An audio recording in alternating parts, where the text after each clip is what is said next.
Hello and welcome to this video on the law of torts in relation to construction law in Malaysia. The construction industry is inherently risky, and accidents can occur despite the best efforts of all parties involved. In this video, we will discuss the law of torts and how it applies to the construction industry in Malaysia, including the types of torts that can arise, the liability of contractors and employers, and the steps that can be taken to mitigate risks. The law of torts is a branch of civil law that deals with civil wrongs or injuries caused by one party to another. The term tort is derived from the Latin word tortuus, meaning twisted or wrong. In the context of the construction industry, torts can arise from various sources, including negligence, nuisance, and trespass. Negligence is the most common type of tort in the construction industry. It occurs when a party fails to exercise reasonable care, resulting in harm to another party. For example, if a contractor fails to ensure that the worksite is safe and a worker is injured as a result, the contractor may be liable for negligence. Nuisance is a tort that occurs when a party causes an unreasonable interference with another party's use and enjoyment of their property. In the construction industry, nuisance can arise from noise, dust, or vibrations generated by construction activities that impact neighboring properties. Trespass is a tort that occurs when a party enters or interferes with another party's property without permission.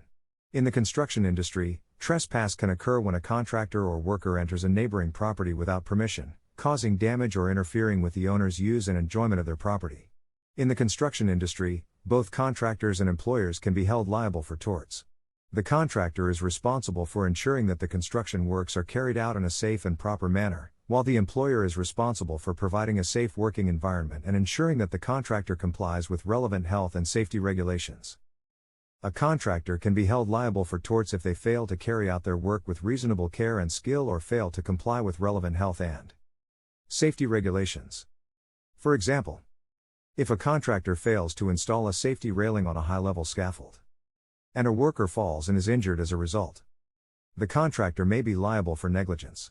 An employer can be held liable for torts if they fail to provide a safe working environment or fail to ensure that the contractor complies with relevant health and safety regulations. For example, if an employer fails to provide personal protective equipment to workers or fails to ensure that the worksite is free from hazards, they may be liable for negligence. In order to mitigate risks associated with torts in the construction industry, employers and contractors can take several steps. These include implementing a comprehensive health and safety plan that complies with relevant regulations, providing proper training to workers on health and safety procedures and practices, conducting regular inspections of the worksite to identify and address potential hazards, providing personal protective equipment to workers and ensuring that it is used correctly, obtaining appropriate insurance coverage to protect against liability for torts. Understanding the law of torts and its relation to construction law in Malaysia is essential for both contractors and employers. Torts can arise from various sources, including negligence, nuisance, and trespass, and both contractors and employers can be held liable for these torts. Thank you for taking the time to watch this video on the law of torts in relation to construction law in Malaysia. If you have any questions or comments, please feel free to leave them in the comments section below. We will do our best to respond to them as quickly as possible. In the next chapter, Chapter 4, we will be discussing key issues in construction contracts in Malaysia. So be sure to tune in and don't forget to subscribe, like, and share this video with others who may find it helpful.